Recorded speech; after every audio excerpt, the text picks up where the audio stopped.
Hello and welcome back to Sincerely Rave Mom. I know I have been gone for quite some time. We're going to talk about it, but we're not going to talk about it. I hit some pretty bad burnout and let's just say I found remedies to it. I have some help. Shout out Olivia. And I am finding new ways to do this podcast and not burn myself out while also doing TikTok and Instagram content. So I am sorry I've been gone for so long, but I'm back. I have 3 more episodes after this for you guys. And then afterwards, I'm only going to release episode by episode. Why I decided to try to release 4 episodes at once, like 4 episodes each week, and then take a little break. I don't know why I did that. I thought it was smart at the time. Turns out it was not. So we're learning, we're living, we're thriving. But welcome back. We are on episode 5 for Unity because we got to finish out the word PLUR so we can all learn what PLUR is in this rave scene, especially if you're new and you don't really know what that is. So today I have a personal friend of mine, and kind of funny, they used to follow me and stopped me, and now we're friends, and that's how we became friends. But back when 2 years ago, when I didn't really have that big of a following. So welcome. Hello. So I didn't introduce your name because obviously I'm going to do my get to know you questions. I know you guys missed them. And just even though my friend doesn't really have a big following, which a lot of you guys were asking for people on the podcast that didn't have, super big followings. I wanted to provide that by just kind of having a friend who used to still follows me, but yeah. Anyways, we're going to get to those get to know you questions. So starting with name and pronouns. All right. I'm Savannah. A lot of people know me as Topaz in the rave scene. It's kind of back and forth, but I'm a she, her. Proud. Yes. So do you have a preference or do you mind either? Either is she, her, whatever. What's funny is that I used to know you as Topaz, but as we became friends, I definitely call you Savannah now. Yeah, that's kind of how it goes. I'm like, when you first meet me, it's Topaz. When you get to know me, we're Savannah.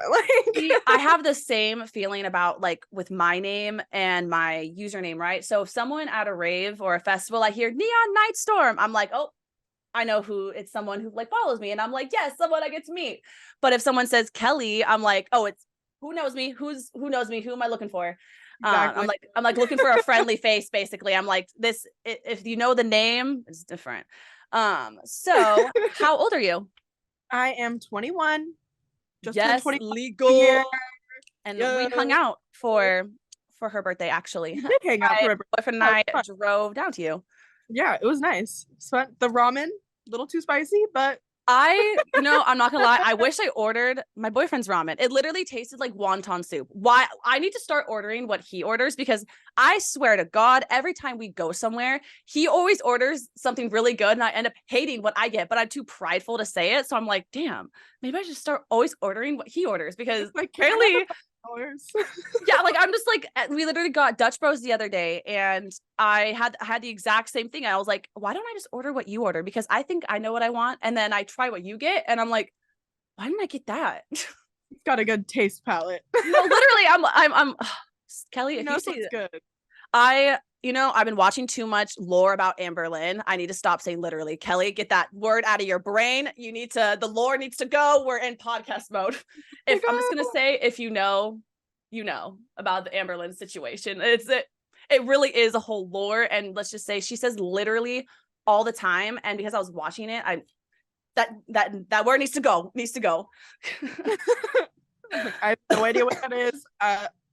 Let's just say she's just a YouTuber that it's one of those YouTubers where if you know the lore, basically, that's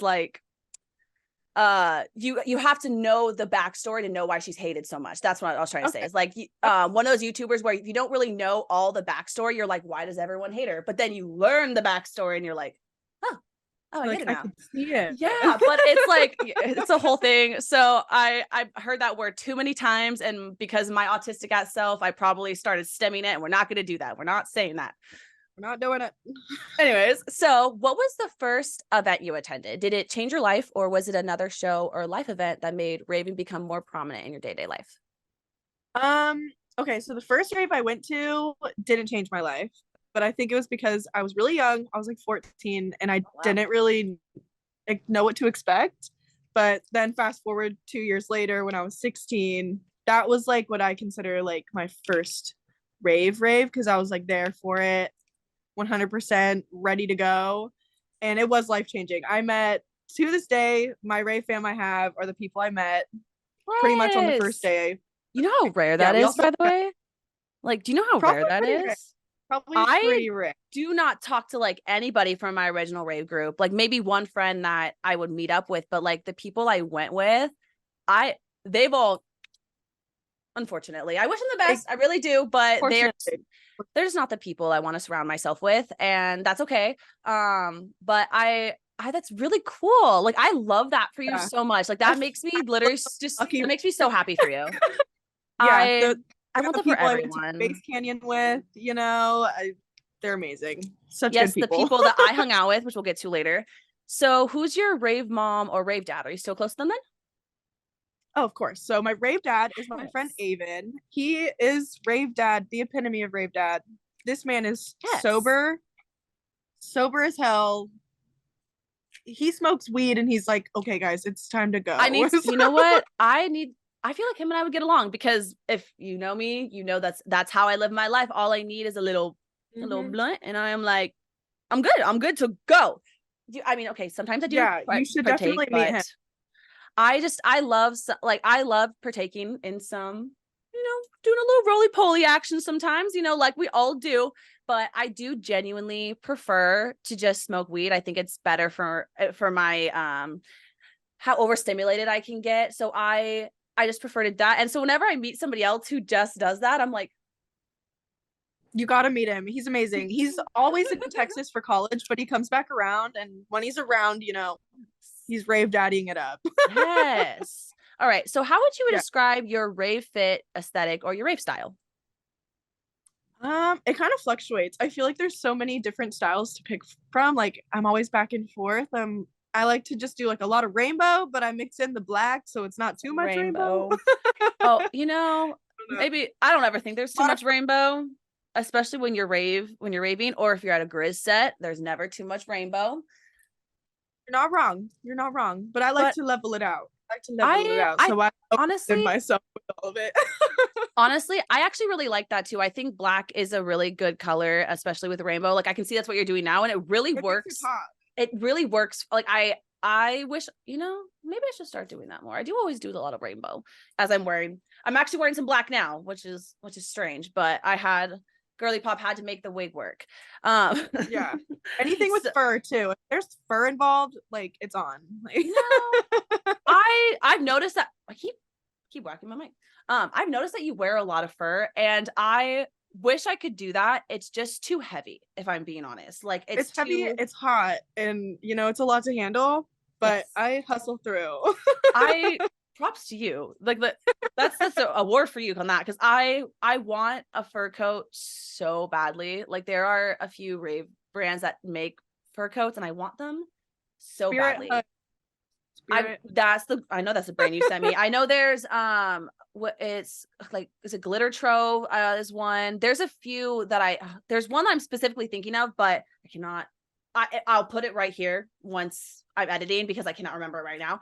But there's this really cool one that makes like patchwork fur coats, amazing coats. That's why I was like, I'll make sure I link it right there, just because I feel like I've seen these, but I also cannot think of the name. And then I'm pretty sure Space Island is another one, but that's not the one I'm thinking of. But I want one so bad, but then I've thought it out to myself because they're really expensive. They're expensive for a reason. So I'm like, okay, is this actually something I would wear a lot, or is it something I get once for pictures and then never actually wear it in practicality? And that is exactly what it is. I'm like, just like harnesses. I want y'all to know I've realized something. I'm not a harness girly. I love them for pictures, but the minute I am done, yeet, they're off. They're too overstimulated. The chains are too cold sometimes, and it's just like such an uncomfy experience. And I found at Base Canyon that it actually started to ruin my experience. I'm very grateful for a couple of friends who like told me to take the harness off, and I was like, yeah. So yeah, I feel like that's exactly what the fur coats would do.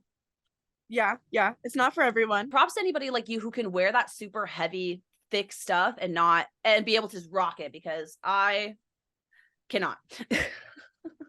I mean, like, I take the layers off sometimes, you know, put it in the car. But what if you're at a festival? Where do you just lay it on the ground? Yeah, I've done that sometimes. If you, because I like bring in like a little blanket or something, lay out on the grass, put it on there. Okay, what about a single rave night then? So festivals, you can usually bring a bunch of stuff like that. And what about like single rave nights? Like I'm going to Excision to Tahoe this weekend, right? And I like in thought, I would love, it's winter, I would love to wear that, like if I had a fur coat, and I'm thinking about this, I would wear it, right? But at the same time, would I? Because where would I put it once it gets hot? See, for something like that, if there's no ins and outs, I'm probably gonna leave the fur coat at home and put the fur leg on instead. Ooh, that's actually good. Yeah. Now we're thinking. Like, I'll incorporate fur, so we'll do the fur like little leg warmers instead. And that's why I'm not gonna do harnesses for any of those events anymore, because I did it at the last one. I went to Keizo and I wore the harness the whole night, and I ended up having to like take it off and put it in my water bag. But at the same time, my water bags, I have the big Sojourner one, but it's not, even then it doesn't fit like a giant harness, right? No. So the harnesses they're just restricting too. Like, exactly. And I'm really trying to dance or headbang. Oh, this is Excision. This is Nexus tour. This is Nexus that's gonna hurt. I wanted to go to that show and I didn't pull the trigger. I wanted to go, but I wanted to do something for New Year's, and I thought about doing Countdown because Rave Wonderland had wanted to work with me and like dress me up and do this whole thing. But Countdown's a lot, and it's all the way in LA, and I'm in Northern California.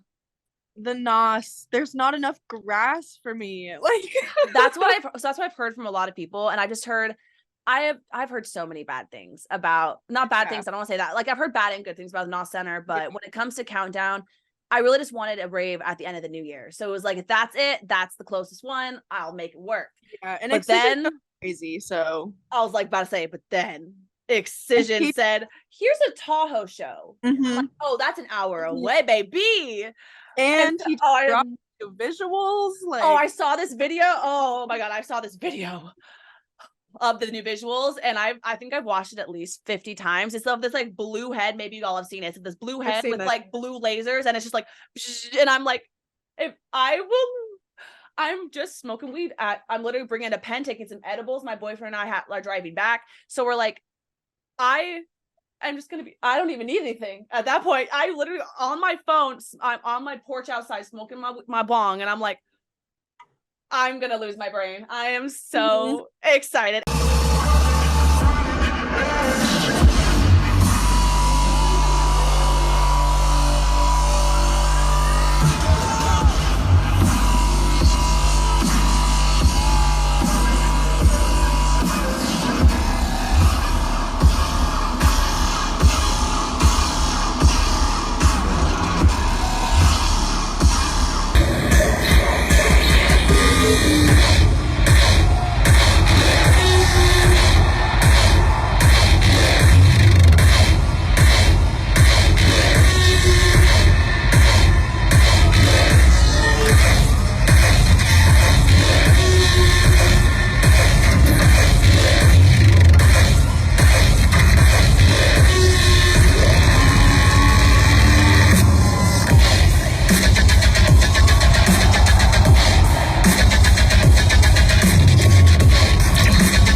I'm excited for you. He's never seen a big visual show either. Like he's never he's been to a couple of shows. He's been to a Cascade Festival with me, and then he went to Keizo with me, but Keizo didn't really do the Keizo Unleashed tour. He didn't do visuals with that really. He kind of did, but not like, if y'all know, you know, when it comes to Excision. And so he hasn't experienced God tier. Yes, he has not experienced like real visuals, like what Grizz does or what Subtronics does. He's never seen anything like that. Dream or Sudden Death, right? Like he's never, or even what is it? I can't. I'm gonna write it up here again because it's somebody I know who I'm thinking of, and I'll be able to think of it but it's somebody else who has really Liquid Stranger. Never mind. Liquid Stranger. Liquid Stranger. Woo, I knew it would come to me if I just kind of let it flow. Liquid Stranger. I'm not the biggest fan of the music, but will 100% 10 out of 10 go to the set just for the visuals, because what the visuals what the good. fuck.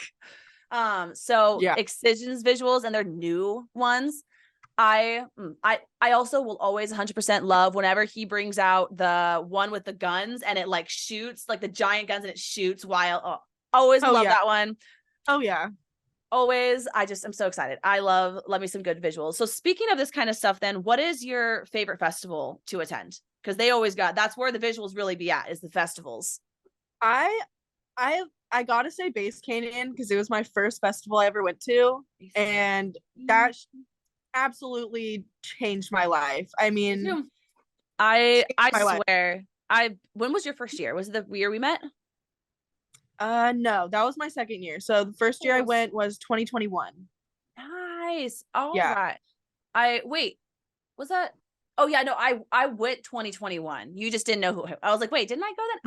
We didn't. I might have followed you at that time. I'm not completely sure. Actually, wait, did I do TikTok the first year I went to Base Camp? Yeah, because I did it okay.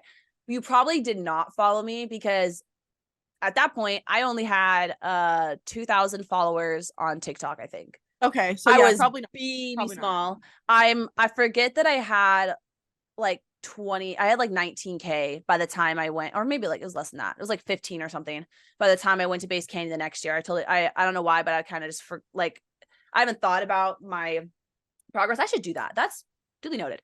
But yeah, I grew my following. I was like, wow, I grew my following like 10K within the next year, and I hadn't grown my Instagram yet. So yeah, that's when I was still smaller, but I didn't have nobody knew me that year. That was very nice that year. Not gonna lie. Yeah, that year was so fun. It changed my freaking life, man. By the way, for anyone listening, not to say that I don't love being stopped and I don't love meeting all of you. It is always amazing to interact with each of you guys. But I will admit, this year Base Canyon came up to a lot was definitely different, especially now thinking about the first year I went to Base Canyon, where it was like, I don't know. Oh my gosh, that's wild to think about. It was really nice because like I got to do all the like I didn't have to worry about anyone ever coming up to me or anything. But also I got to do a photo shoot with Scummy Bears. And like I hung out cool. And like I walked up to just this group full of like other TikTokers, and I had my Pashmina hood on, and the moment I took it off, it was like, oh yeah, everyone turned. It was like, oh my God, Kelly. And I felt so loved, and I was like, wow, is this how it feels? Is this what because that didn't happen the year before, you know? Like, is this what Kim K feels like? Actually, no, it was like, wow, is this like, does that mean we love imposter syndrome? I was like, wow, does this mean like people know me in the rave scene? Obviously. Anyways, yeah, so I was like, that was I realized, and some other people really mentioned to me that I had imposter syndrome at Base Canyon, because I was like, yeah, I only brought these second outfits because I get overstimulated easily, so I want to change into them. But it turned out that it came to a point where I couldn't handle being stopped anymore when in my like no pash and my regular outfit, which like I have neon green hair. It's easy to spot. And like I said, that's how I spotted you. I was like, I love being stopped, but at the same time, I was stopped once on a Ferris wheel, like while I was literally stepping on to the Ferris wheel. And that's like, quoting Toddy Westbrook, time and place. And they did it at my birthday dinner. But no, literally, like, I say that with like so much love. If the person who like did that is watching this, I say that literally with so much fucking love. But time and place, I was gonna get off the Ferris wheel. I love you though. Like, I love the cuff you gave me too. It was pink, and I still know exactly which one it was. But yeah, no, like it was a cute little pink cuff. Like, I appreciate it. I love it. But it could have waited until after the Ferris wheel, I think. Like, I don't know. I get it, but it's like I was literally mid-foot onto stepping on the Ferris wheel, and I didn't know when they were like, yeah, time and place. You're and like, I want to fall. And also I say that because literally like not even a few hours before that, or no, this was yeah, it was not even a few hours before that. I passed by one of my other influencer friends, and she was like booking it, like beelining it to the stage. And when we were both beelining it, right? And we both stop, look at each other, like do this little like, wait, we know each other. And then we trade candy, and we're like, literally, I'm saying like we are like going like this, trying to trade something just because we know we both don't got time. We both just want to trade real quick. We'll see each other later. And we then gotta set to go see. yeah, like, oh, so then this other girl comes up, stops, and like was like, oh my God, like this person, can I take a picture with you? And we're like, it is just time and place. Time and place. I say that with so much love, but like we if you think about it, we're all going somewhere, and you can, I know that I'm autistic and can't take a social cue, but if someone is like out of breath sprinting, they are very like quickly trying to trade something, it's not the time to stop them for a picture. It's just not. Like I as I watched it, I wanted to stop it and be like, hey, like this is not the time, but I felt like I couldn't say anything or do anything, and I felt like I couldn't be a buffer in that moment. So I don't know. I just say that with so much love to anybody following, going up to people. It's just time and place. If we're not doing anything, if we're just standing with our friends, hanging out, we're just existing, it's fine. But if we're in the middle of something, if we're like, it seems like we're going somewhere and we have somewhere to be. Yeah, that's all. That's fun because you guys are just people, you know, we're all doing people stuff, trying to get through the day. Or another one that I saw was like this, and I'm glad it didn't happen to me, but it's something I see because I was hanging out with other TikTok creators. My friend was like mid-bawling her eyes out in the arms of one of our other friends, and I see someone just come up and like start holding their phone like this and like waiting for a picture. And I'm like, time and place. You're like, let her wipe her tears. Like, and so she turns around and they're like, hi. Like I said, I don't want to say their name because I'm just, you know, it doesn't matter. But they're like, hi, this person. Can I take a picture? Can I take a picture with you? And luckily the friend hugging her was like, this is not the time, and like brushes her away. And I'm like, at that point, if he didn't, I would have. Respect to her. Yeah, like there is a time and there is a place, and I just feel like people who do that don't really care about us as humans. They just see us as people on your screen. At that point, it's like, hey, have a little respect and come back later. We will still be here. Promise. There's 3-day festival. So yeah. You'll see me. All right. So kind of shift it over a little bit. Do you do any flow arts? Yeah, I've been in the little gloving scene for like 4 years now. Did you give me a light show when we were base skating together? I might have. I brought my gloves that year. I was gonna say, I was like, wait, why does this sound like so familiar? Because I love me a good light show. So I was definitely throwing my hands around on Maze Canyon. I love just watching people do it just for funsies. I've tried doing. I've had a couple Glover friends show me the beginning stuff, but it's so fun when you like like when it clicks, because there's like a moment in time where it just like clicks. Like I have not had that. Some people have told me that with the Flow Star as well. Still have not had that, but you know what I have had that with? Shuffling.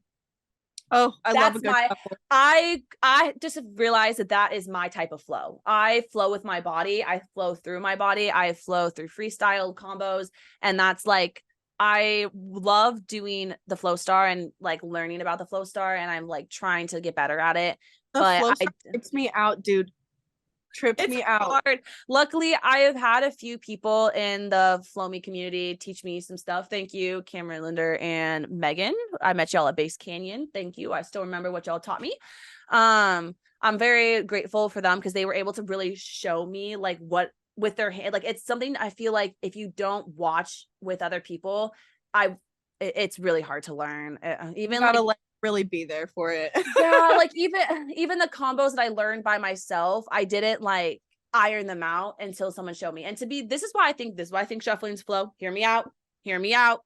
Okay, when you first learn, if you watch a combo on a video and you're learning, like if you're watching video how to do the Running Man, you will it's crazy how much you learn being next to somebody who actually knows how to do the Running Man and really has the technique and the flow with it, because you can do knee up into a Running Man stance, but if you don't know the technique, it doesn't look as good. Drag the foot at the right moment. Same with the basically kind of, but with a Polly Pocket especially, if you don't know how much to turn your hips or how much to do that, it just won't look very good.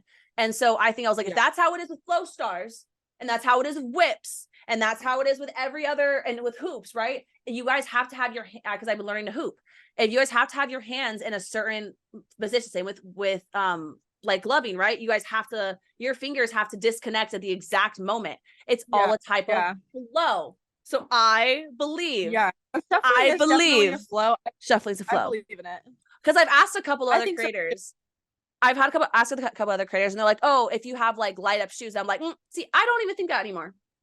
I don't even think that anymore. I think that with the way that more of like a body thing, you know, like you're flowing to the music too. Like you really feel the music when you're like in go-go dancers, right? Go-go dancers. I feel like they're flow artists too. They flow with their body. I really, a lot of go-go dancers too have flow toys that they play with when they're doing their go-go thing. See? So no one can tell me I'm wrong anymore. No one can tell me shuffling's not a flow. It is officially a flow. Me on Night Storm, sincerely Rave Mom, she has officially declared shuffling's a flow. All right. So what are your dream events and festivals in the US and outside the US? So in the US, I still have yet to go to EDC. Okay. I want to, but too many people. Oh my gosh. I'm starting to think too many people. Yeah, there is definitely a lot of people, but I just really think that I just want to see it, you know. And then one big show I want to go to outside of the US is one, I want to say it's called Pazookaville. It's like a German festival, and it's like all like hardcore, and you got to look it up. I'm literally looking it up right now. Yeah. Kelly, word literally needs to leave your brain. I swear to God. It's like giving wasteland energy, super hardcore. It just looks amazing. Also, Tomorrowland, obviously. When I go to that one day. Yes, Tomorrowland. We've just talked about beautiful. What the fuck? Wait a second. Let me like look more into this. Where is this? Okay, so this is also in Tomorrowland's in Berlin. But this is in Germany. Oh my God. My boyfriend would lose his mind to this. He like loves German stuff. This is the stages are beautiful too. Yeah, oh my God. I'll put some pictures up for you guys. It looks so cool. And the music is just like super hardcore, upbeat, and everyone just having a great time from what I see in videos. I'm like, I'm looking at these pictures and I'm like, yes, I will definitely put some pictures up for you guys. I'm gonna be a little more fancy these 4 episodes coming around. Sincerely Rave Mom. I'll be putting in pictures. Editing's gotten better. We're upgrading. Upgrades, people, upgrades. Let me know if you know that. It's from robots. Anyways.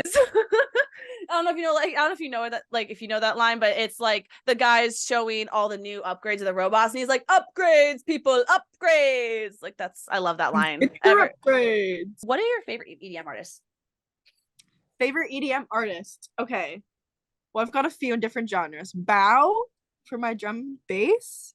Gotta love drum and bass. Oh, I love some good drum bass. It had to grow on me though. I didn't love it when I first heard it. It had to grow on me, but now if you like it, so valid. Literally, that's how I see with everybody with the genre. If I don't like it, that's fine. You guys, that's not for me. But that's fine. Yeah. So does that mean that what are your favorite EDM genres then? Drum and bass. So that's like is that your favorite then? Honestly, I'd say like my go-to like favorite would be like dubstep. Okay. Love some dubstep, love some bass. Oh yeah, but drum bass is like more chill. I feel like I can just like kind of listen to it and not have just like this rumbling bass, you know. I kind of like more soothing. I think house music too is really good for that. Like if I'm like super stressed out or like having a lot of anxiety, if I just like put a house beat on, it kind of just like, I don't know. I feel that. No, I definitely feel that. So since we haven't had anybody who's been into drum and bass before on here, so for my drum and bass listeners, what are some artists you recommend?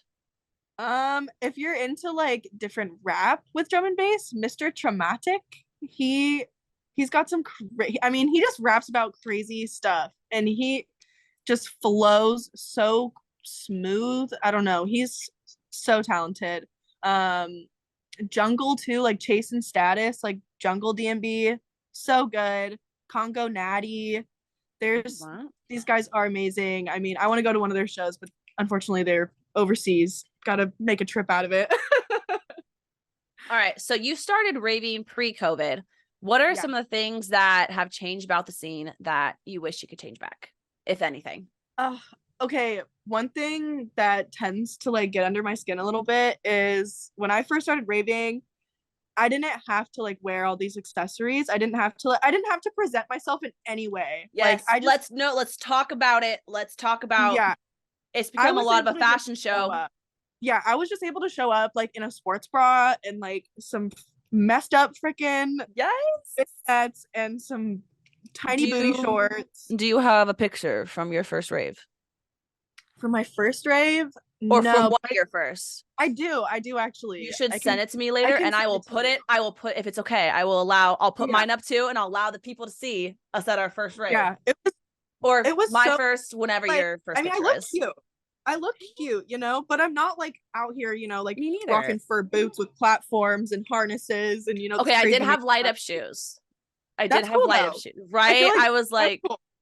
I were like in back then too, like. Right. I also had a sports bra on. I actually had two because the yayas were big, and as I was 290 pounds at the time, and so I felt like I there wasn't much to wear for myself. So my friend said I had these cute bikini bottoms, right? They were high waisted, made me feel like a bad bitch, right? They're like geometric and everything. I still have those for memory purposes. And I remember like I just wanted to accessorize basically that. I was like, I just want to make that look good. So I had this like this nude sports bra I put on, and then this black one I put on, and I put fishnets on, but they were too small because my friend was really small. So they had a bunch of holes in them.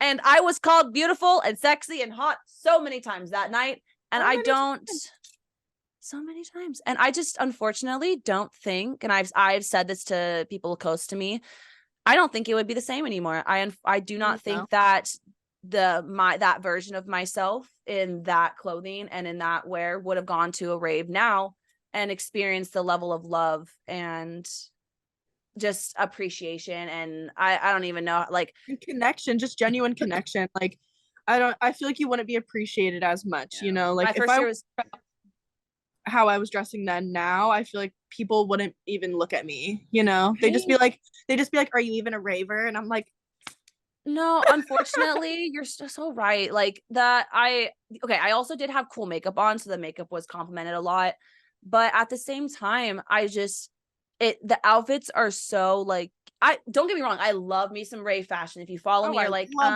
Kelly, like, what are you talking about? Like, you literally you love to put on an outfit, and I do, but I also feel like that it's added a pressure to being a content creator and to being just a person existing in the rave scene, like pushing aside being even a content creator, influencer too. Literally, like, not everyone 100%. Has the ability to spend, you know, $400 on a whole outfit, you know. I'm gonna be so fucking real with y'all. All right. If I didn't get sent the free things that I was sent as an influencer, I would not have new rave clothing. I do not know what the hell I would do. It is so expensive, and I love shoes, and I buy too many shoes. So where would I have the money to buy rave clothing? Yeah, seriously, it's hard. An economy like today, like stuff was cheaper back in COVID. I remember I bought so much rave clothing because I had that unemployment. And I had just found Relita Couture, and I was kind of moving past iHeart Raves because I have a lot of loose skin, and that loosey skin be loosey goosey, and iHeart Raves does not provide enough coverage on a lot of things. However, that's with their like bottoms. The pants that I got, great fit. I even sized up so I could have like extra coverage, and oh, so good. So I will give them their pants. Are well done, and they fit nicely. They have like the little they're the O-ring ones. but they're cute. Oh wait, I feel like I've seen pictures of you in these. It's the smiley face ones, right? Yes. So Yeah. when iHeart Raves gave me that outfit, bless, because I never would have been able to afford it. They also sent me another one. Once again, would not have been able to afford it. I looked at the price. I did the math. Trust me, I did the math. I had to know. I'm a very curious bitch. I had to know.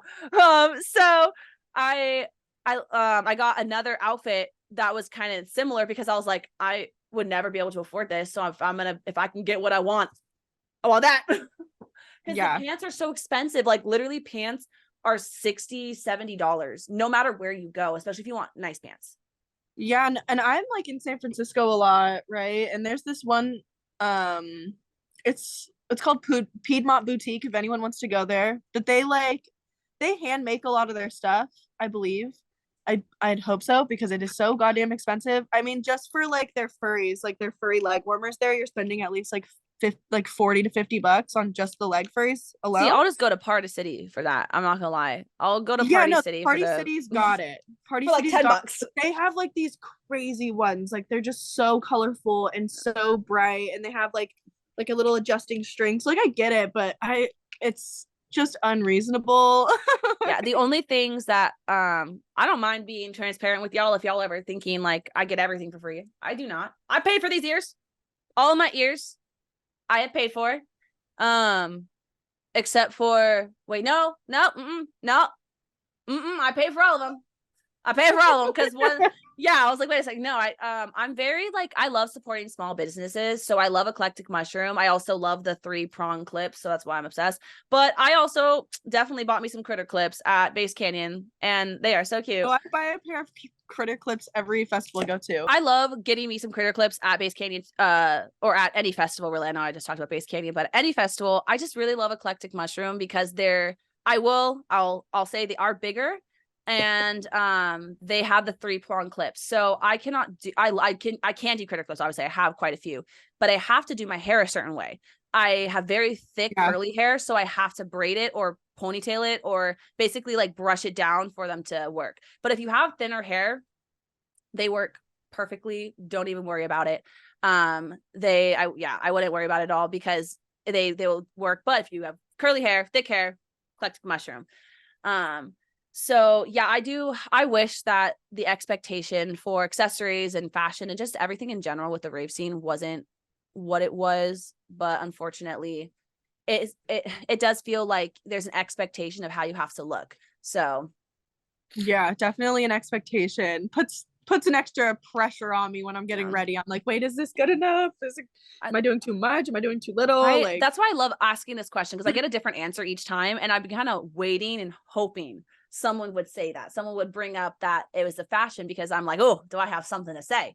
Because I definitely feel a huge pressure whenever I go to an event to look my best. But I've decided I'm not going all out this next rave. It'll be my outfit. It'll be a good outfit. No harnesses. I'm trying to headbang, be comfy, the titties need to be secure. The tatas, they need to be secure.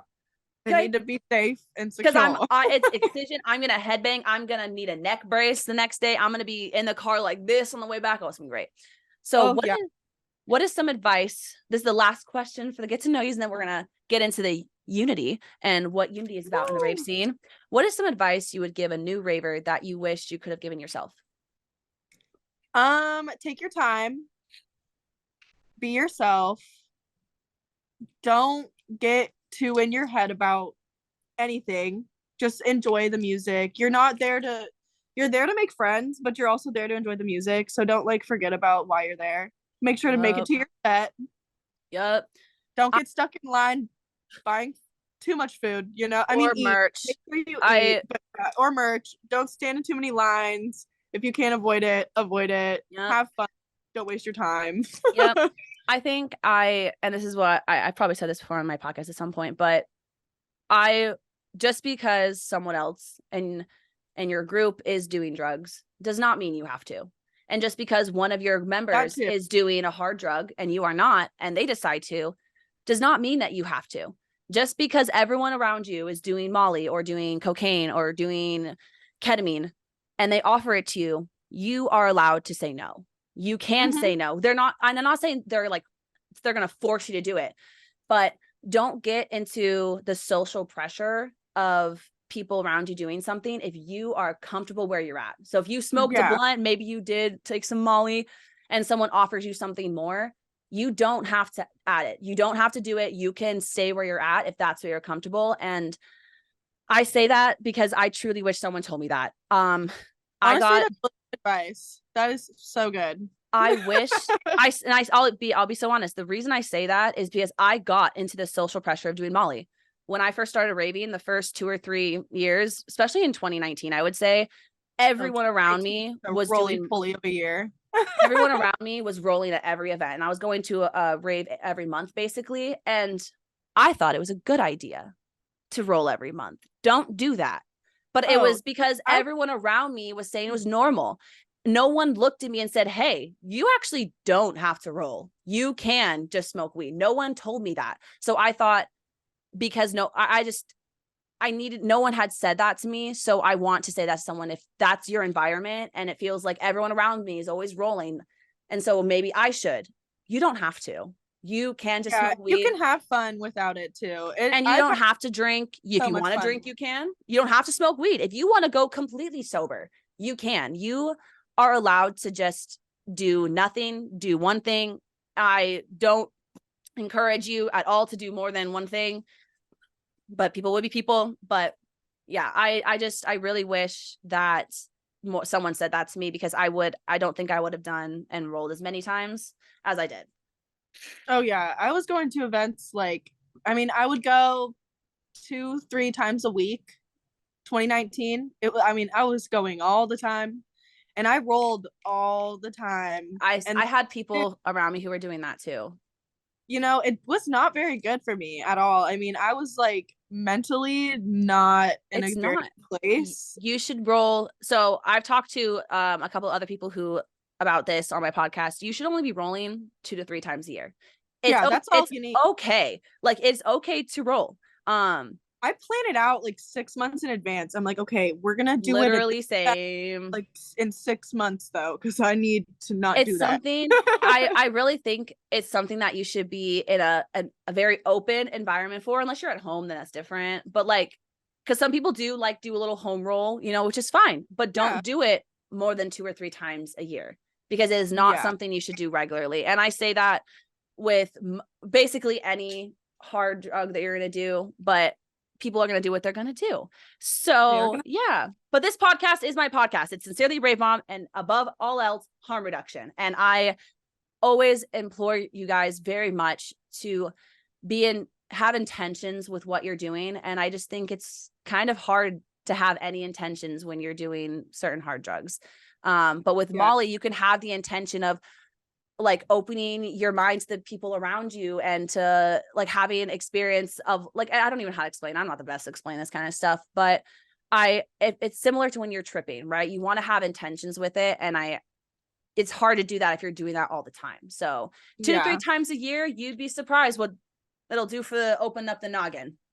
And you'll honestly have such a better time too. If you distance it out, oh my gosh, yes. So more fun on it, because you have no tolerance. You are oh my god, okay.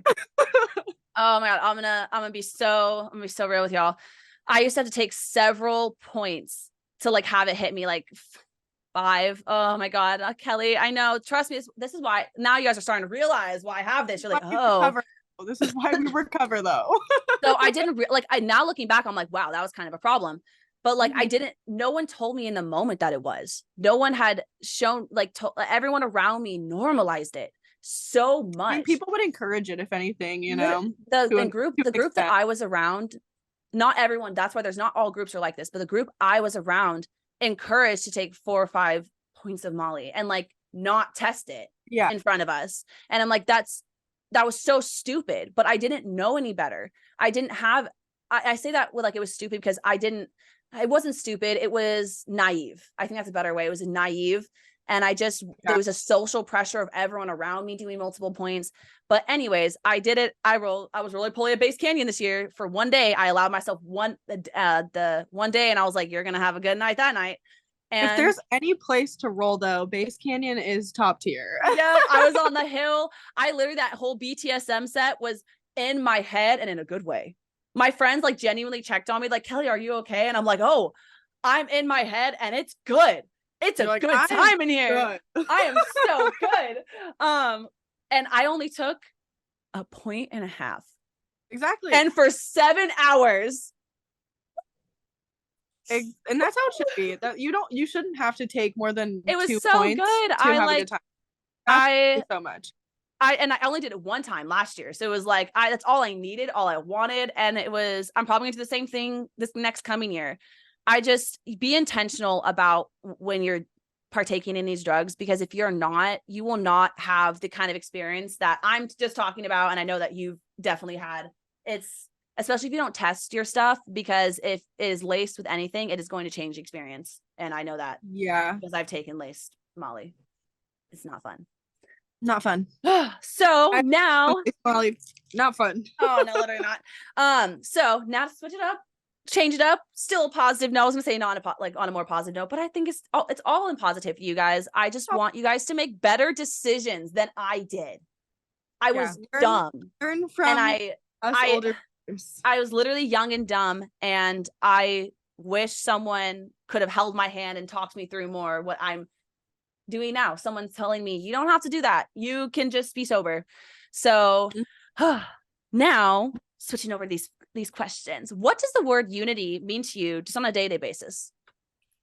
On a day-to-day basis, unity is just, accepting the ones around me, not being so quick to judge people, which I think we all can agree is pretty easy to do, judging people. I'm in San Francisco all the time, so there's like judgment being thrown around all the time. But just accepting people for who they are, not letting things bother me that shouldn't, because Facts. we're all together in this. And just because Literally. someone else is going through something doesn't mean that one day you're not going to be going through that too. So just like understanding people, allowing people to be themselves, and also giving them a place to be themselves. I don't know, just being together. That's such a wonderful way of putting it. I don't have anything to add. That's a wonderful way of putting it, honestly. So what about the word unity relate? Like, how does the word unity relate to the rave scene, and why is it such an important part of PLUR? Well, in the rave scene, like especially when I first started raving, I mean, that was the first place where I ever felt free to be completely myself and express myself. And it's because everyone like greeted me with unity. They were like, you can be yourself, like we're together, like I believe in you. It was just an encouraging place, just being unified with everyone. We're all together in this is, life is beautiful, and we got this together. I think it's also like when you walk in, especially for me with like Base Canyon, I walk in, and like, even I guess if you're in camp too, you walk into camp and you're setting up camp, and it's like you just feel home. You just feel like you are home. And then you feel like the people camping next to you are your neighbors, and they are your neighbors. Like I love the togetherness that I feel every year at Base Canyon. And I felt that at other raves and events, but it's just so, I guess I talk about Base Canyon so much because it's really just where I felt it the most. And each year, what brings me so back into it. But it's also what brings me back to every rave I go to. Like when I know when I go to Tahoe for Excision this weekend, I'm going to walk in that building after security, after being felt up. And I'm going to be like, this is home. And I'm going to find some group to hang out with. And I know that when I'm headbanging, I'm going to find, there's going to be that moment where I'm going to look up, meet somebody else's eyes, and we're going to be like, hand, and then we're gonna start headbanging together. Like I'm even, oh my God, I'm bringing this. My sister did a mission, my family's Mormon in Germany, right? And she got me this thing, I forgot the name of it, but it's like a worry eater, right? So it zips, the mouth zips open, and you can put pieces of paper and it can eat your worries. So I'm gonna bring papers and pencils, and hopefully I can bring these, maybe pens, but I'm gonna bring pens or like markers or something, and have people write down their worries for the end of the year, put them in the worry eater. And I just want to feel the way that unity again. I feel like this will be a really good way to do that, because I can find a way to like interact more with people, and I'll be like, my little worry eater will eat it away, and at the end of the night, I'll throw them all away for you guys. And like, I just it feels Throw 'em like in a bonfire. that's what I was thinking. I was actually thinking of like doing like burning them, like doing a TikTok video about it and being like, so because it would be anonymous, right? I could read out the worries to people and then burn them afterwards. Like read out the worries people wrote and like and they're probably the worries that all of us have. And I feel like it'll be a great way to just feel that like familial feeling that I always feel at events, but even more. Like way Yeah. of trading candy. Like I can trade a candy and be like, you want to put your worry in my worry eater? Like, ah, I love They're it. like, I love it. "Yeah." No, like literally, I just want it so much. I want it so much because I feel like it was a perfect little gift that I found. So, aside from music, what would you say are some of the things that bring all of us together for 3 to 4 day, 5 day, 6 day festivals? Because that's a long time for us to all be in like the same space and to coexist basically for the entire time. Things that bring us together, I think at camp, just different setups. If you have like some cool Yes. lights, I'm definitely gonna comment on those. Odin, get out of here. You're invited, but It's okay. My cat likes to make his appearance, but right now he's just he likes to make right there. appearances. You're supposed to say hi. I think, trading candy definitely brings people together, obviously. I mean, I've collected such a large candy, I don't remember everyone that's given me them, but I remember the event. I remember how I felt when I got it, Right. I think that has brought me together with people. I definitely feel that. I have a whole like on my desk. I have a lot of trinkets I've gotten and bracelets made specifically for me. I don't remember. Little sprouts. Yeah, I don't remember who gave me them. I don't remember who gave me these trinkets, but like I remember how much it meant to get them. So that's why I love it. And Yeah. I think that I feel like all of us in the rave scene are seeking something in our day-to-day life that or like that we go to raves to find. And I think that togetherness, that family feeling, that like we're all here to just coexist and be together is what brings people together, is that want for all of us to just have the time away from the world and not have to worry about our jobs or whatever drama is going on in our life, because we're here at the festival and we're just all here to have a good time and appreciate each other and the time we're having. Yeah. I also think like creativity too, like different people's like way of expressing their creativity, whether it's makeup or some people make their own like flow toys, random things like I saw these two people painting. They brought out their own canvases and all that, and they were painting right in front of the hilltop stage.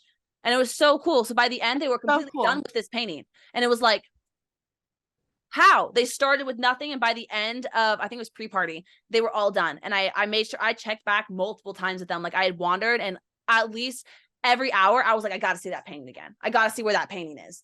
Because it just, and that's such a great way to like bring people together and meet people. And I can't remember their names anymore, but I talked to both of them for a while and they were super nice. And I don't know if I would have met them if they weren't painting. So I think that's I think you're right. Creativity and craft is a huge. Yeah. I mean, when I was at Base Canyon 2021, I was just walking through standard camping and there was this guy and he had just like a white van, but there was like drawings all over it. And he was like, do you guys want to draw on my van? And so like I took one of his little markers and I drew on his van. I like drew this giant eyeball. It was so cool. I mean, I've that never was like seen that. For us all to be creative. It was so cool.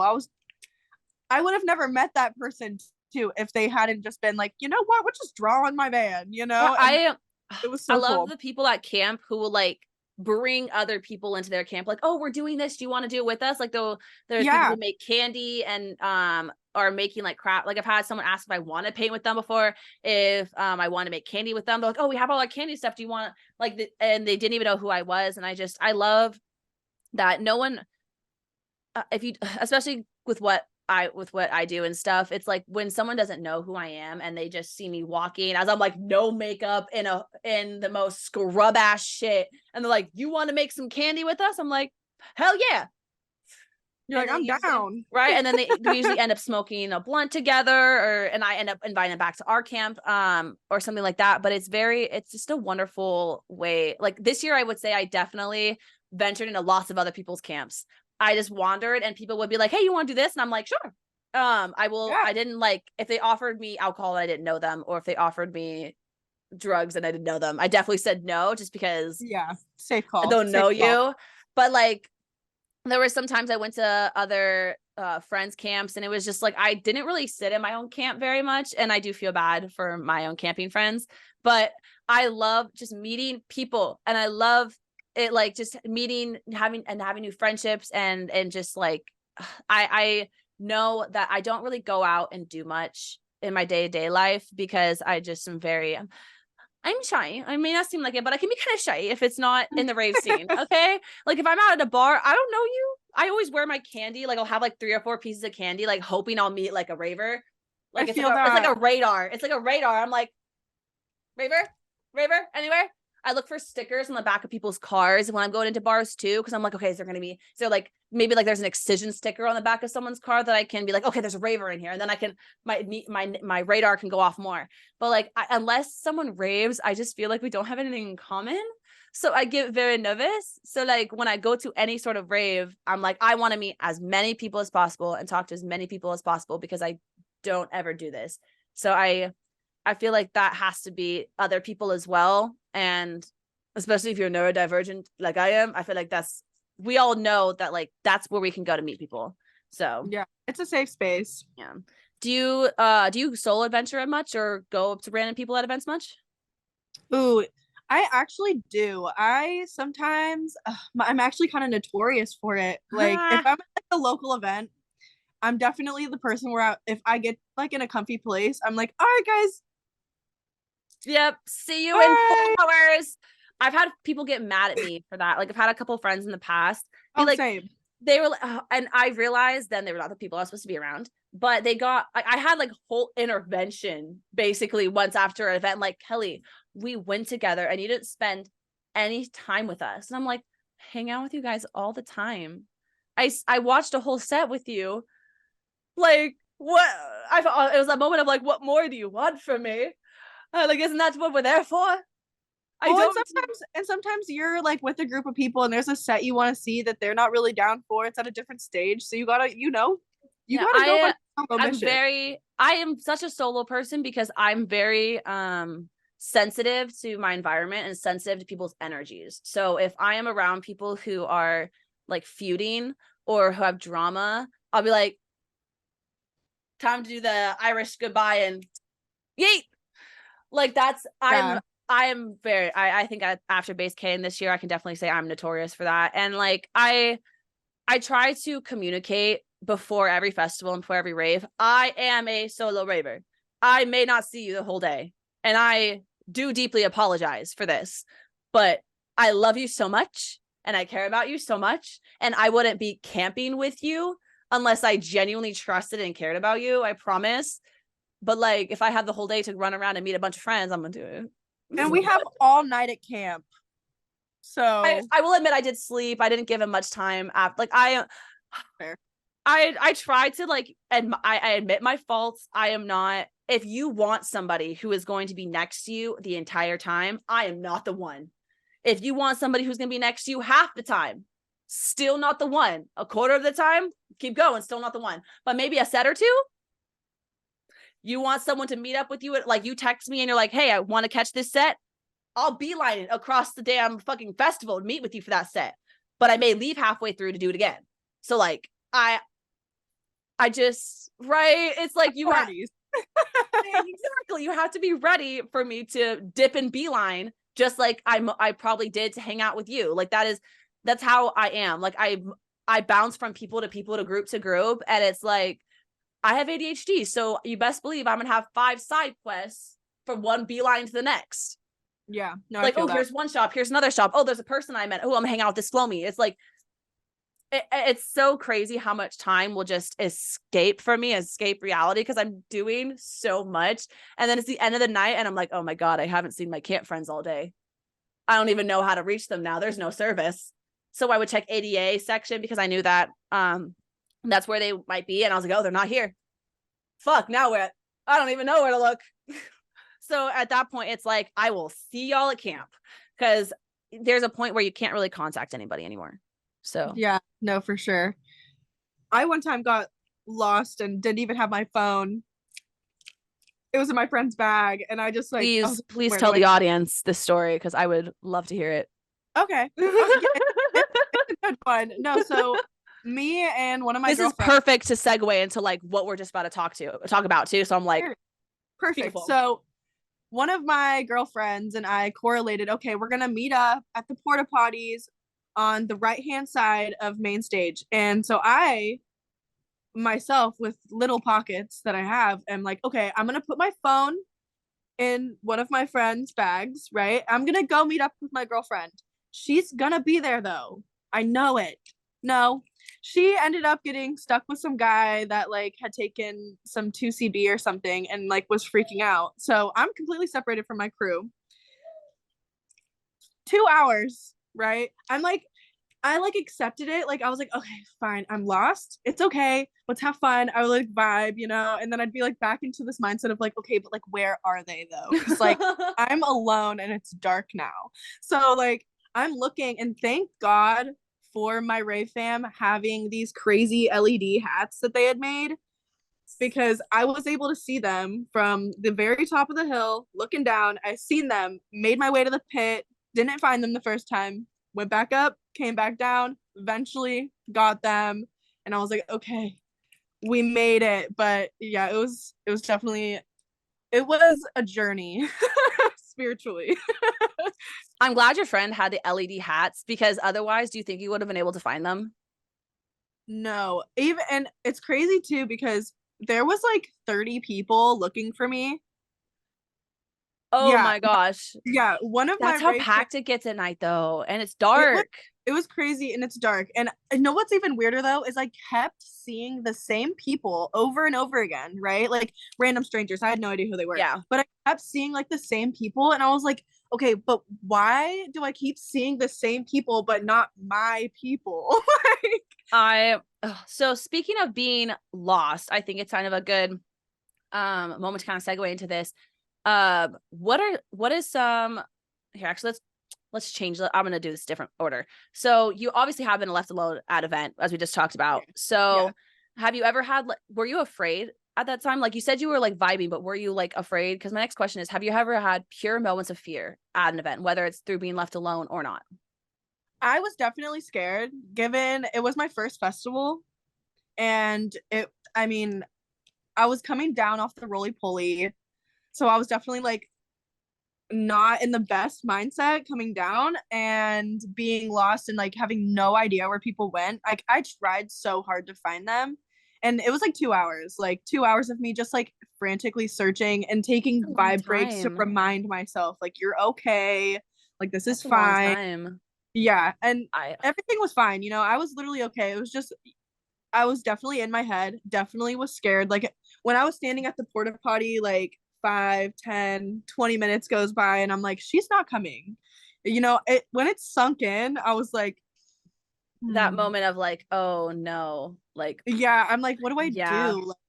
Like, so I've never been left. I've always had my phone on me, so I've never had that moment of being left alone, or being afraid that I'm not going to find my group. I've always had that security with like the security of my phone, basically, or knowing that I had camp and I knew where camp was, they knew where camp was, and we would meet together. And if I ever like drove somewhere, it was that moment of, yeah, we're not leaving each other's side once it gets dark because we won't be able to find each other again. But I will admit, I've had when I was alone and I was having anxieties because if y'all know me, I do just have anxiety. So sometimes I get overwhelmed and that's why I was smoking the weed, right? I realized I did not have the blunts after I had separated from my two friends. And I was like, okay, text, where are they? They're still service, right?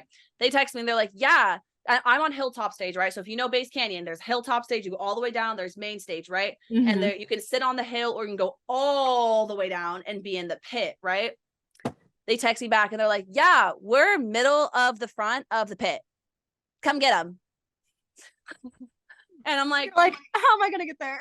All right, so first thought was, okay, I have no choice. If I do not separate, because the friends that I was with, because I had separated with them, they were going to stay. They were going to be there when I came back. They was 100%. They were going to be there. They knew that I was going to leave and get the blunts.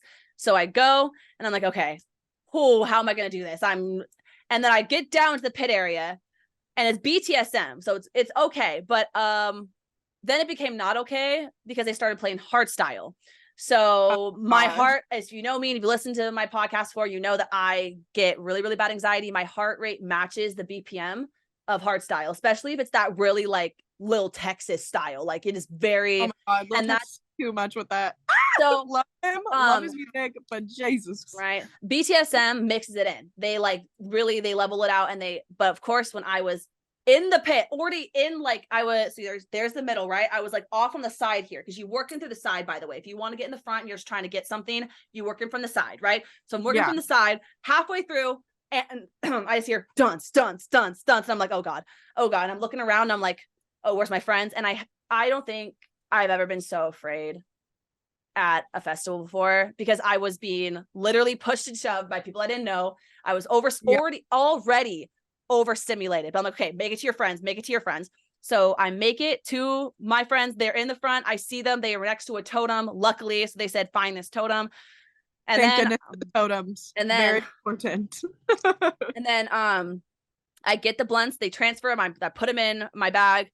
And then the panic attack hit right then and there. And I was in the middle of the front of the pit. Luckily, the music changed. I do remember it became back to like chilling, like they transitioned to the next song. So it was like a build up. And I was like, I just remember looking at my friends and I was like, I have to get out of here, like now. And so I was oh my God, I try not to like get emotional about it, but it's like, so this is why I love ravers and why like I'm so grateful for this. They told everyone around them basically, like, get her out of the pit. She's having a panic attack. And suddenly I'm just being ushered. Like, I don't even have, like, I'm not even moving. People are ushering me, pushing me, and I'm suddenly just making my way out of the pit. Everyone's screaming to the next person, get her out of the pit. Like, she's having a panic attack, get her out. And not even 30 seconds later, I was out of the pit. Because the entire time people were just repeating that. And it was like an echo of like, get her out. She needs to be out, get her out. And people were just making lines, and it was so beautiful and kind, and like I have never been so fucking afraid in my life. And so to have so many people just be so helpful and get me out, I didn't even know who those people were. All they knew is that I was panicking, I couldn't breathe. And then the next mission was to find the lighter, but that's fine, that didn't take long once I got back up there. But that was a lot. And so being left alone, I can't imagine that feeling of not having the ability to like know where your friends are if you're stuck in that kind of spot. Like if you're in a pit looking for your friends and you don't know where they are. And I had to go into the pit to find my friends too, and I was lost. The hats.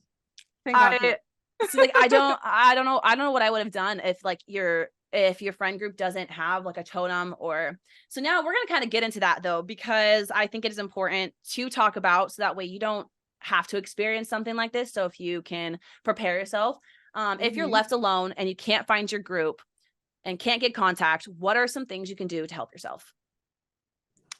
Well, I think if you guys initially, before even getting into the event, if you know the venue or have, you know, the map of the venue at least, you can kind of plan out like, okay, if someone gets lost, if we lose track of someone, this is a meetup spot here, you know.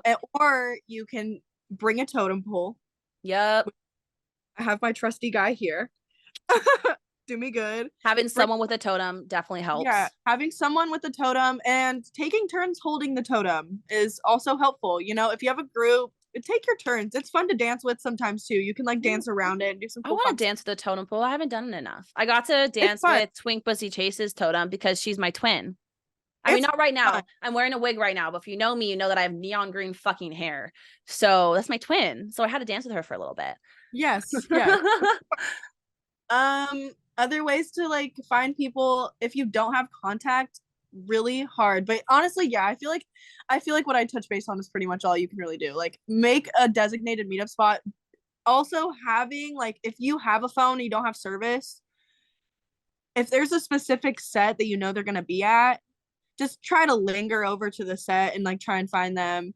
Having lights, like I said, that saved my fucking whole experience, my first festival. Just having someone with a very noticeable hat or you know, a backpack with lights on it, something that is just like gonna be bright that you can see and then like, you know, point them out with. That's like super freaking helpful. Yeah, I think so having designated meetup spots is really important. Like, yes, it's okay if you want a solo adventure and stuff, but it is important that you don't solo adventure yourself into a situation that you can't find your group, or you can't find your way home because your group drove together. And so I think especially one thing above all else that I recommend is when the festival is over, having a meetup spot above all else. If you don't have a meetup spot for during the day, any of that, having when the festival ends, like let's say you guys drove together and you're in the parking lot, you're not meeting at camp, right?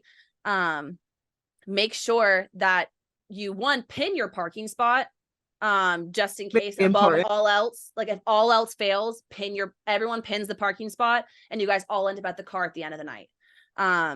But if I really think that having a meetup point in the festival, probably near the entrance, is a really good idea. Like with Base Canyon, near the giant Base Canyon sign during at the merch table. The merch table is right in the front. Right.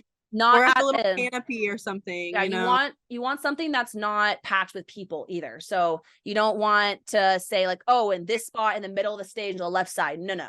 You want to do at this merch table, at this food stand, at this bathroom. You want a very particular spot that even if the bathroom has a lot of people, you guys can still find each other. You want a spot that is easy to find, and when you're walking through, you can spot each other easily. Yeah, easily accessible.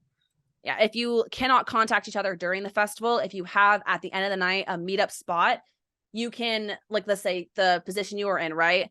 It's like 3 hours until the end of the night. You're by yourself, but you're like, okay, we have a meetup spot. I have no idea where they are right now. I don't have my phone. I can't contact them, but I know in 3 hours, this is where we're all meeting and it'll be okay.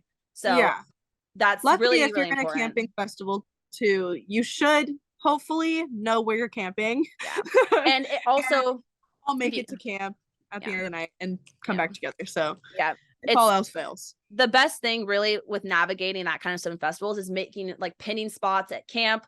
For me, I remembered that my camp was right next to a long road next to the big sign that said 2. So I knew when I'm walking from camp or walking from the festival back to camp, when I'm walking down the road, I got to look for the giant sign that like is above everybody and is a giant 2. And that's the road I walk down and I'll see my van. So it's, if you are at camp, and so I always do gold, right? So if you're back in general camping, it's very important to either pin your spot, pin different like what is the word, knowing which little, like, because I know there's like around the pivot there's just like little, like, you know, little trails, knowing like what merch is on your trail. You know, pinpointing all that stuff, even just mentally, like, helps a lot. The reason I really bring this up too is because we're not just talking about sober individuals at the end of the night. Unfortunately, we are talking about a lot of people who might still be fucking peaking for all we know, especially at a festival. Yeah. No, so, people get high all night. So if you are that kind of person, right, having a meetup spot is, I cannot stress how important it is. And if all else fails, right, you don't know how to get to that meetup spot. Let's say, you know, you're supposed to be going to the merch table, but you're so fucking in it, right? You're in it. Look around you, find somebody. I always recommend someone alt and colored hair in any situation. They will tell you where to go. They will happily tell you where to go, and they will probably guide you to where you want to go. I don't know how to express that. Anybody who looks alt and has colored hair, guarantee they'll help you. Or bleached hair, right? If they look like one of us, I guarantee they will help you and literally guide you, walk you to that spot. Because I will take you. Right. So if someone came up to me and was like, hey, I am deep in this trip right now, and I know I need to meet my group at the merch table, I have no idea where the fuck that is. I'm like, linking arms, let's go. You're my new rave buddy. I'm going to walk you to that damn merch table because I'm sober. I know where we're going. So find someone to literally take you to where you need to go. I recommend not having someone point you, because do you trust that? I don't trust that. Find someone to literally walk you. Like I said, you need when you're looking around, look for someone who kind of looks like us, who maybe looks a little more sober, if anything, or looks like they are able to help, not someone who's in it as much as you are, right? Yeah. Like when someone looks at me at the end of the night, I know that I look like I'm there, like I am all there. And so when they're talking to me, I'm like, how can I help? You know? So find someone who can help you get to that spot, but you can't do that if you don't have a meetup spot. So I encourage you with all of my heart and soul, have a meetup spot at the end of the night. If need, even if you don't do it during the day, one at the end of the night will save you so much anxiety, stress, and that feeling like I don't know how I'm going to find my group, because that's the last thing that I want for you guys. So also kind of on that path of like, you're kind of let's say you're by yourself, right? And you have 2 hours and you're like, okay, I have 2 hours until this meetup spot. I don't know where I am. I don't know anyone. What do you do? So I guess the best thing, I'm going to read the question is, what are some things you can bring into the venue if you're not going to be entirely sober, and you just may need to help regulate yourself in general? For me, like a good pashmina, always very helpful. I know like sometimes it can get a little overwhelming, so I just like, I can become like a little hermit in there and just like just putting it over my head. That damn pash hood is life saving. Yeah, no, that shit really actually helps. Also, I like bringing little things to play with, like little fidget toys. Yep. Even my candy, sometimes I'll fidget with my candy. That's helpful. Just the little things help. I'll bring my gloves and I'll just glove to myself sometimes. Like just do my own little show for me, because I'm like, okay, just to pull the attention off of whatever it is that's bothering me and bring it back out here, and just, have something else to focus on. Super helpful. Yeah, stuff like that, honestly. 100% agree. So if let's say you don't have that stuff, Water. right? Water. Yes, I say this because I know it has happened. A couple of my friends have had experiences like this. So I say this because I know this stuff does happen. Let's say somehow, some way, you are like without everything. You are without your phone. You're without water. You're without like, you are just your singular person. And that is it. And somehow you got separated from your group. Mm-hmm. I suggest you find someone or find a group that has the things we're talking about, right? So look for someone who has fidget toys. Look for someone who has flow arts in front of them. Usually it's not that hard to find a group with a blanket, probably with a coochie couch, and they see a bunch of stim toys. Like if you see a group with that, if you sit down and say, hey, I'm lost. My group has a meetup spot in this amount of time. Can I hang out with you guys? You'll be surprised how easy they'll be like, yeah, you want a stim toy? You want a worm? You want one of these? Do you need anything? Do you need water? Do you need food? Do you have snacks? Exactly. We have snacks. Exactly. You don't let the anxiety stop you from asking too, because I know when you're in that state, you don't really want to ask. That's a good point too. Brave. Just be brave. You'd be surprised at how many people will let you in and allow you to join them with open arms, because exactly. It's important. Exactly. And I think it's really important you brought that up too, because I know it can be really like, I have severe social anxiety just in general. So the idea of having to go up to somebody when I am at like my worst point basically is terrifying. But it's finding the right people. Don't just stop at the first blanket you see, right?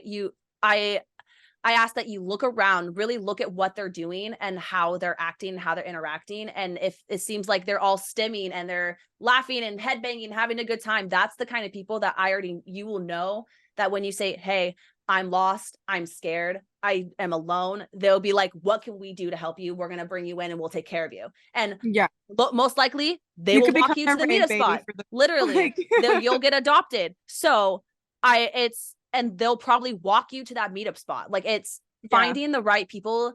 You are not alone. It's that unity feeling we're talking about, right? That's why I really wanted to ask this, because it's all about unity. We are there to be together, and it is so easy to lose your group, especially if we're talking EDC.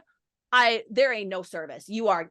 There's no service. You pick a meetup spot, right? And that's literally, especially with stuff like EDC, Tomorrowland, really, really big festivals that are like, EDC is 100,000 people. That it is so easy to lose your group in that. So huge. At that point, it's like, if you lose your group, don't just go to the first people you see, look around and see who is the people that I think I can really like spend time with, and who I can really like, I will actually help, and not just I'll sit there and I don't exist anymore. So it's really easy to find the wrong people, but it's also incredibly easy to find the right people. So just if you're looking for the right things like STEM toys, if they have a lot of hydro packs, they have a really big setup, like I said, the coochie couch, maybe even another chair and a blanket, maybe 2 blankets. A lot of times it's people who are very much like they're welcoming whoever comes to them. So like I had my group had someone who was tripping too hard, and they just sat right next to us, and we were like, hey, how you doing? She's like, I'm rolling way too hard. And I was like, okay, do you need anything? And she was like, I don't know. And we just like all just started handing her things. If she didn't want it, we'd put it away. But that's the kind of group you want. You want someone who will take you in and treat you as their rave baby, basically. So which is a good feeling when you find those people. Feels so good. Like, speaking of, I thought that'd be a good way to segue into kind of how we met, actually. So I know I don't know if I mentioned like what I was doing when you stopped me, but I was walking around because my group at the time was having a lot of drama and I really didn't want to be a part of it. And I remember that, yeah. I felt very like unwanted in my camping group. Basically, it was just I just felt like no one wanted me around them, and whenever I was around them, I just didn't feel like they liked me. And so it was like, okay, I have to spend camp with them, but how can I separate myself from them the rest of the time, basically? So I on day 2 I just started like walking around and was like, well, you're just gonna walk this hill and see what happens. And I heard Neon Night Storm, and that's like how we met. So yeah, and I sat with you guys for quite some time, I'm pretty sure. And then I also met up with you again the next day, because obviously I did the same thing again the next day. I was like, I'm separating myself. And so I remember, and it meant a lot. Like it really did mean a lot to me, because I didn't really say at the time, like I kind of did like once you guys I sat down with you, but like when you stopped me initially, you had no idea that I was like, I feel alone and I want to have friends. I should not be sad at a festival. Well, I'm glad I stopped you at like the right time too, because I didn't obviously when I called your name, I had no idea that you were going through that. But I'm glad that I was able to like bring you some comfort, because I know my whole group, like we were all just having such a good time. So I want to meet the rest of your group again. So you said you're still friends with them, so I would love to hang out with them again. My day ones, love them so much. So, and also when I met you too, a lot of my friends that I went with to that base canyon, they like originally weren't even my friends through raving. They were like my friends from like middle school, or you know, we had mutual friends from high school, and then we all started raving around the same time, and then now we're rave fam, you know. So it's been a long journey, but also a lot of my friends I have too, I met at raves, and some of my first raves I ever went to, and we all just kind of stuck together. That's really cool. I think it's so amazing that you're still friends with the people that you originally raved with, because it's really not that common, as I've talked to other creators. Love that. See, I have like my best friend I would hang out with at raves, but like I think we went together like one rave, but like that's the only person I really hang out with that I went to raves. Like even some of my own rave babies I don't talk to, unfortunately, because I didn't teach them to be that kind of raver. That's for damn sure. That's all I'll say about that. I unfortunately, rave babies are gonna be rave babies. Yeah, and they decided to do what they did, and I'm like, that's not the raver I raised. No, that ain't, no. I guess I know that's like people will be like, oh, it's always the parenting. It's not the parenting. I taught those babies right. I taught them everything I know. Everything I'm teaching you, I taught them. But they decided to do a lot of heavier drugs instead, and then get really deep into those heavier drugs, and then make some really, really bad choices that really hurt me and affected my life. So I didn't teach them to be that kind of raver. So I think fun, but everything in moderation, you know? That's why I really think it's so cool, because it's so uncommon to have like people who you originally raved with, you still talk to. And I just love that. Yeah. Like, I just love that so much. Yeah, I'm really grateful, honestly. And it's cool watching us all kind of grow up together at this point, because we all started raving. I mean, I was 16 when I met a lot of my friends. And so like they've seen me grow like as a human being, and like I've watched them, you know, like they're starting their own companies now, and you know, they're like doing all this like big, like big boy, big girl stuff. And I'm like, it's just so proud of them. And it's cool to like watch us all kind of grow up individually, not only like as a raver, but like as human beings, you know, like outside of the rave scene, just like being able to like, I think it's so important. Like, also to make time, like if you have like good friends that you see at raves, make it an effort to see them outside of a rave too. I think it's so important because if of course if you're local enough to do that and have the ability, Yeah. but because I know a lot of my friends too are also like out of state. All of mine are so far. They're Yeah, all like Pacific Northwest. You know who you are. you know who you So are. far. So far. Yeah, it's sad. It's sad. It sucks that we only get to see like some people like only at events. But if you have the opportunity, hanging out with people outside of raves too Yeah. is so healing. Like just getting food. We could No, put some I EDM on. having one of Get my some food. Like, friends having one of my friends who's a van lifer stop and hang out with me. Like we hung out literally until like 3 a.m. until we like were too tired to talk anymore. And then went to breakfast the next morning.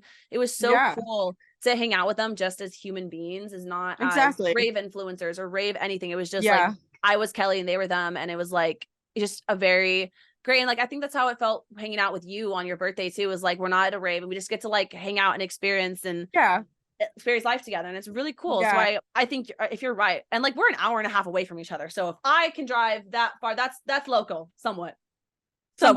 It's not that bad. Maybe every few months, like every couple of months, it's one of those Yeah, things. Like I don't mind doing that kind of drive every now and again because it's like that's the most local it gets for me. So yeah, yeah. yeah. So Also, it oh, is good to hit raves together though, because obviously we're ravers, but 100%. gotta be in So the middle. I guess this kind of goes with like you stopping me because you followed me and stuff. How can you tell the difference between a creator you see online who is just at an event for superficial reasons compared to one who genuinely shows up for the community and loves the music? I mean, I feel like you can tell based on, if they're wearing it, kind of based on what people are wearing, like you can kind of like tell if they're just like promoting a brand, like you can kind of tell sometimes. I mean, if they're like the whole time they're just recording content, I feel like that's probably a clear signal. Like, they're not here, they're here recording content, which I get, record your content. I record But my content and then put my phone away, and unless we're taking a picture together, like a selfie, because we're both yeah, whatever, like I try to keep my phone away because I want to actually be existing there. And it's like, yeah, I gotta make no, content, exactly. but like you'll definitely caught me with a phone making content with Gummy Bears, but like it was Of 30 course, of minutes course. and then the rest of the day I was was a little bass Yeah, no, gremlin. totally. And I feel like also, I mean, if you just like talk to people too, if they don't really like know, like if they don't have like a specific favorite artist that they can name like right off the bat, or Honestly, I'm gonna be so real. I think if they don't have a top three, yeah, that's fair. if Like if they they can just like pinpoint things, or like their favorite genre that's actually a or really good something. point that I didn't think about. Like I was like, wait a second, I've never thought about that. If they don't really know the music, that is a really, really Well, good because that's what tell. we're here for, we're here for the That's like music. why I don't know why I haven't thought about that before. Like I I have three artist names painted on my dresser over here because I'm like, I love them. Yeah, I have tattoos on of my favorite artists and stuff. So it's like I'm there for the music, and it's why I don't really have to do anything there because I'm like, I get to stem publicly and have no one judge me. Oh hell yeah. I totally. think that's a really good tell is if they can't, that's like a point. Yeah, if Something to they think can't, about. yeah, that's honestly like how I feel. Like if they don't know what the music is, have a favorite genre, favorite, yeah, top three. Or if they can't name different genres too. Because even if you Yeah, can't name house, like, okay, you don't have to know all the subgenres, that's what I'm saying. But if you can't yeah, distinct between drum and bass, house, hard style, and I would say dubstep, then like, because you don't need no melodic dubstep or like trance house or whatever hmm not trance house. What was it? I meant to say a different type of house. I'm gonna say tropical house, but whatever. Um, but trance is another one, another genre. So like I think that's a good point. If they don't really know the music, then they're not there for the music, which is why we're kind yeah, of all yeah. there. Kind of why we're there in the first place. How can creators who are active in the scene on social media give back to the community? I think what you're doing here, like with the podcast, is great. I think, spreading harm reduction is giving back, obviously. Um, So with Really, oh, I feel like there's not like too much I can really think of like I off think top of harm that, but like reduction harm is the reduction I think is mm. like really important. No, Like if you speaking have of, the ability to do that, you like, might as well. do you think it's important for every creator who posts rave content to promote harm reduction? If you like are an actual creator with a larger platform of following, I do think it's important. I think you should do it because you have the ability to reach so many people. I think you should use that to your advantage. You know, it's not That's why I everything did has to be this. about the aesthetic. You know, it can I be, you know, because we want to take care of each other and be unified together. You know, and I think as a creator, speaking from that, so this is someone who's not a, and you guys want, I think that's one opinion. So for someone who is a creator, it is 100% your duty as a rave creator, a rave influencer, rave content, whatever the fuck you want to call it, whether you're TikTok, Instagram, Twitter, it is your duty and your responsibility to talk about harm reduction, because the amount of deaths that have happened this year alone, yeah, the amount of yeah, deaths that have been from fentanyl, from just from y'all, I know you are not so living under a rock because you're on social media that you know the amount everywhere, of deaths and harm that has come from drug use. So all over. if you are not promoting naloxone and how to get it, if you are not talking about, if you are making any sort of joking videos about mixing hard favors, which I've talked about, if you are joking about any of that, you are, in my opinion, failing as a rave influencer. You know what is going on in the scene, and it's your duty to talk about how to prevent this from occurring further and to talk about it in general. I think that there are some things that you don't have to talk about, but when it comes to harm reduction, if you are a rave influencer, it is your duty.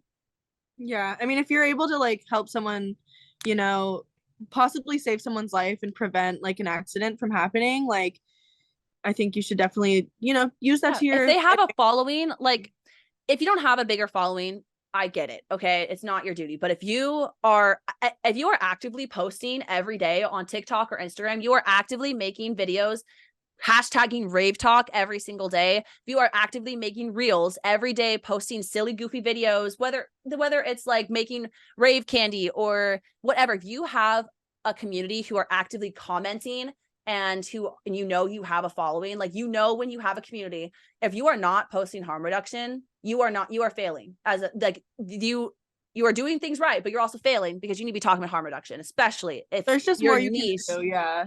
So if you guys want to know what are some ways, if like what are you saying, Kelly? What are some ways content creators can be more active in promoting harm reduction? What are some ways you think? Well, I think like I mean you can obviously incorporate things in different skits. I know your rave mom video.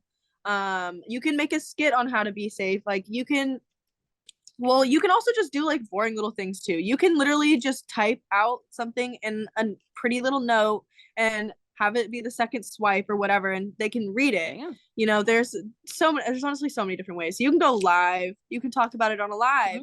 I You think can skits make was the best skits. one. I think Yeah, that was, especially because that's very common. I mean, it's what I do. yeah. I will make talking videos about it, or I think at this point, I have my podcast, but before my podcast, I made a really big effort to make videos saying like what I believed in. I did one where I was like doing my makeup and talking about how it's important to talk about harm reduction. I think once I started seeing all of the like ground score videos, and one in particular was mixing ketamine and alcohol, it was kind of like my last straw. I was like, I need to be doing more. And I don't know how other people in the scene don't feel that. Like, I genuinely felt like I had a platform. I was like, wow, I have this amount of followers on both my accounts, and I feel like I'm not doing enough. So it's like, I don't understand how other people don't feel that way. So there are so many ways you can just incorporate a way to talk about how to get naloxone's Narcan, by the way, if you guys didn't understand that, how to get Narcan training. There are so many ways to get free Narcan. Test strips, you know, talking about testing your drugs. If you have a nurse friend, highly recommend talking to them, getting a free Narcan from them. Luckily my boyfriend's a nurse, so he always has Narcan, and I feel even more like a rave mom. I'm like, I got a nurse on me at all times. Bless. Literally. For that. He had, and what's crazy is that he has like no idea how important his knowledge is at a rave. Like it's not that he like is going there to do that, but it's like if something happens, you have no idea how much it could change the course. He has the ability to actually help someone in like drastic ways, right, though. literally. And I'm so grateful for that. So I feel like I'm even more like, so I think it is as a creator responsibility to talk about harm reduction, especially with everything going on right now. So I have a question. Is there anything the EDM scene right now could be doing more to promote safe choices in the festival scene? I definitely think so. I mean, I think they should have like free Narcan like stations. I've been to like a few events actually, but they were mostly underground like warehouse events where they had like a table with like free Narcan if you wanted to grab a Narcan. I love that. Yeah, I've been to a few. But I think they should make it a bigger effort, I think, in festivals, Insomniac events, like those bigger shows. I think Insomniac has what is it? Why can't I remember their name? they have the awareness and everything. I thought they had End Overdose. They always have End Overdose at all of their stuff. Yeah, no, they definitely have like good. They promote it well, but I think they should have like a whole station of like just harm prevention. You know, like I've seen it, but I don't see it enough. Like they need to 100%. You know, like even just like put a screen. Like people are always looking at screens. Put a screen on that just like has some keynotes. You know, or even like because not everyone knows what it looks like when someone's overdosing, you know, even being able to describe like, you know, if you see someone's lips going blue, like maybe get them some help. Like talking about the signs of overdose, by the way, that's harm reduction help right there. Literally making a video about the different steps of or signs of an overdose. That is signs of it. Like I've seen like my own loved ones. Like I've had an ex-boyfriend of mine who he fell off in a drug addiction so hardcore, but he like almost died in front of me. And I mean that shit was so scary. Like, and it's immediate, like you can see it. Like, you know, they go pale in the face. I had to call medics at Base Canyon this year. I heard it's terrifying. Like I'm very grateful that I know the sign. This is how like I don't know if some rave influencers just don't know this, but you have no idea how important it is just knowing the signs of an overdose. Knowing the signs. Because it can come on slow too, you know. It's not always right away. It was so like it was a very interesting experience. It was literally pre-party. It was end of pre-party, and I'm changing, I'm packing, I'm ready to go to bed, packing up my bong, all that stuff, and I hear from my neighbor, oh my god, I think she might be overdosing, and I'm like, what? Instantly turn, and I'm like, I ask, does like anybody know the signs of an overdose? And because I'm not in the tent yet, I'm yelling like, does anybody know the signs of an overdose? And they're like, no. And I'm like, can I come in? Like I know, let me look at her. And so I instantly walk in. She's non-responsive. Her whole face is pale. I'm getting like chills talking about it. It was like, it was just every box was checked. And I'm like, you guys need to get medics right now. She is having an overdose. Do you know what she took? Do you know what she's done? Talking to her the next day, it was an alcohol overdose. You can overdose from too much alcohol. By the way, you can get mega fucking alcohol poisoning. She had not eaten all day. Like the medics come in, by the way, and she wasn't even responding to them. I do not want to know what would have happened if so the next day she's fine and everything. But she definitely had an alcohol overdose. Alcohol poisoning, by the way, is an alcohol overdose. Just so you guys know. That's why I say it like that. I don't say alcohol poisoning, especially with my podcast, because it's literally just an alcohol overdose. You're ingesting too much alcohol. And so she didn't eat the whole day, basically, and she took a bunch of shots, and she's really tiny. So it was like, I don't even want to think about what happened.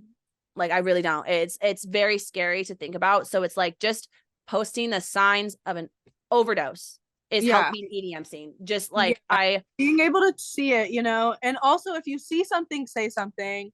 If you see something up, it does, even if it's not even overdose or drug related, if you see something, say something. Like when I went to my last Base Canyon, actually, there was a guy that tried to shoot up the festival apparently, and thank God someone seen it, someone seen the guy. He was very Actually, suspicious. for anyone who wants to know the details on that, basically what that was a shroomy dealer who had a single handgun in his car, who was asking ravers at the end of the night if they wanted to buy drugs. There's a whole police report about it. I've talked to one of my friends about it. Fun fact.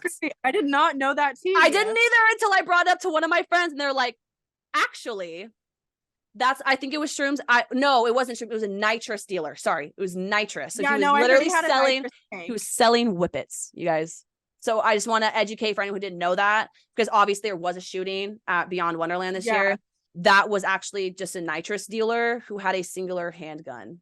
I don't even know if it was a handgun. It might have been a BB gun. It was literally something that I know that someone had seen him like load it though, so they were just like, but I don't know. You see something that was it was crazy. Yeah, but even if it is just a nitrous dealer, right? If you see something, say something, because it could save people's lives. You know, 100%. That is not me saying if you like. I think that was me just fun full facts. If you didn't know, that's actually what that was. And I really just I makes me feel better about Base Canyon, because that was like freaky. I was like, oh my god. I remember I was literally like mid trip when my friend showed me the Facebook post from the police. I was like, really.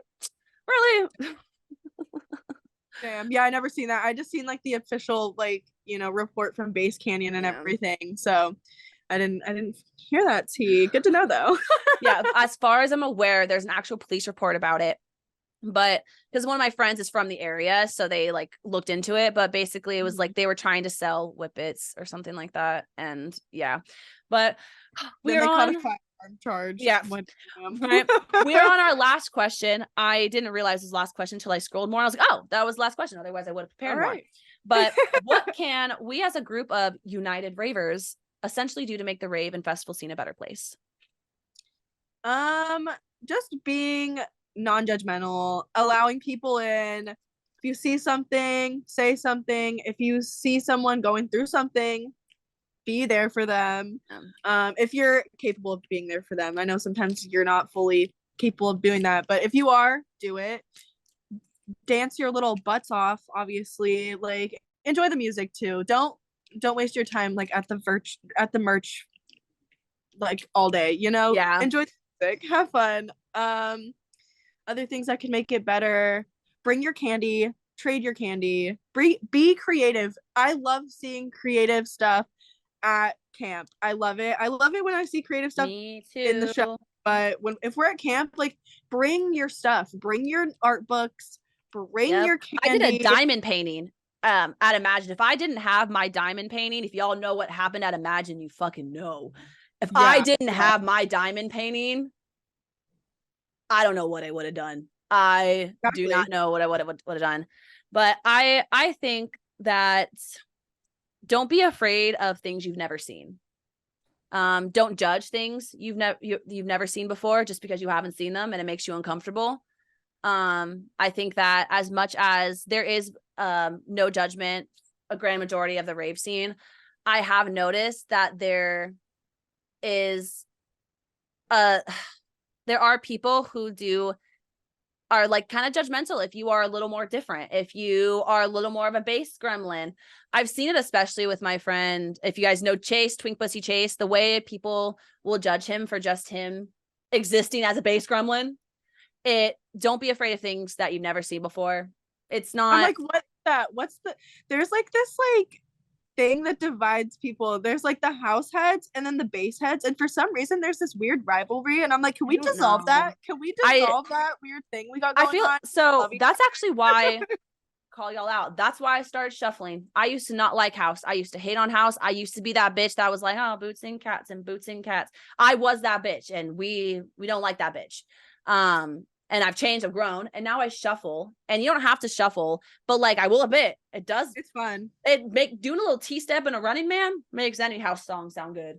And so I think that it's very important that we never judge anybody because of what music they're listening to. And I know that there's also with that, there's different like personalities when it comes to different like genres, right? There's different personalities with people who are more house heads that I've noticed who are headbangers, right? Headbangers we're a little crazy.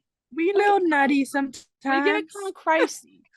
But it's just, it's the name of the game. It's the name of the neck brace, whatever you want to call it. No, it's if we want to gremlin out, it's fine. Y'all get hop happy. We get neck brace happy. It's the same thing. And I think that having a divide over that, and people like, I don't want to say that all the people that are judgmental like that are house people, because I think it comes from all genres.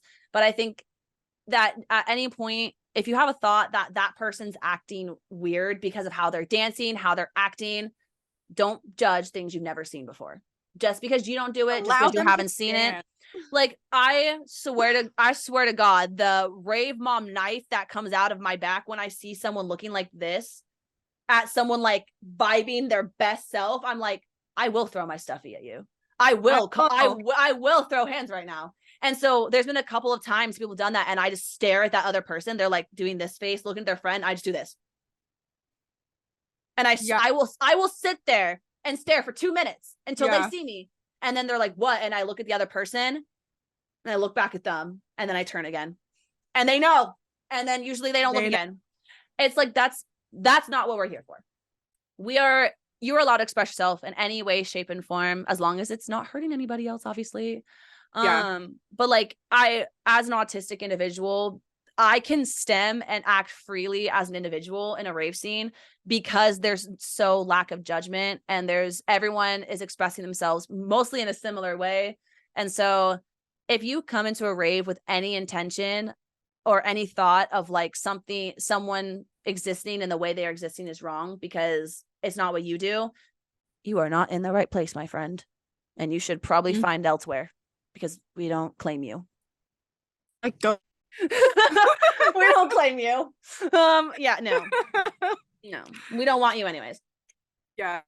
We only love and accept around here because we're judged in every other environment of our lives. And there's so much hate in every other part of our lives. Be 100% authentic, being truly ourselves, and visuals. It's a beautiful, I don't know, it's so beautiful. Exactly. And I'm so grateful that you were on this episode with me. I'm sorry again, you guys, it's taken me this long to release these next few episodes, but there shouldn't be any stop gaps anymore. I am so I am not burnt out anymore. I'm so excited to do this podcast. And I'll just throw this in there for any of you wondering why I'm wearing this wig right now. It's because my hair is a lot shorter than in all the other episodes, because I cut it a month ago and I recorded all my episodes before that. I am so sorry, Luna. You have been waiting for months. They are my next episode. I'm so sorry, because you recorded in like August. Or like a September or something, but it was a while ago. So it's like, I got really burnt out. I had my episodes, and then now I'm recording these ones, and I'm like, wow, my hair is literally a different length. I'll just wear a wig, make it fun. Thank you, Lunautics. But it looks great though. Yeah, I wish Lunautics still sold wigs. I don't think they do wigs anymore, but they're very good. So thank you so much for being on here with me. And thank you for having me. Honored. I love having my friends on here because it makes it easier for me as the interviewer, and just I have so much anxiety. So being with people that I don't know, have never talked to before, it's like, I have to be so professional. I have to be perfect. I have to. Oh my God. I get so in my fucking head about it. So yes, thank you.